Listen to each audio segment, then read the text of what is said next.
So in this video, we'll be learning how to change our device connection and disconnection sound. So basically that sound that goes don't know and no. We'll be learning how to change it to whatever sound we want.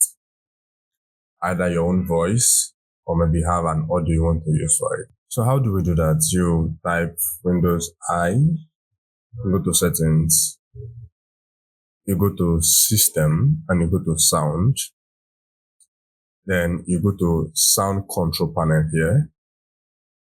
Click on that.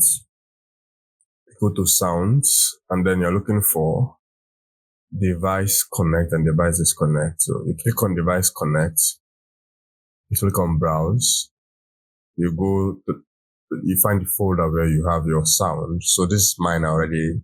I've already done my connected sound. This one, you click on it and you open. You do the same for devices connected. Once you're done, you click on test to listen to it. Then you click apply and then OK. And that's how you change your device's connection and disconnection sound.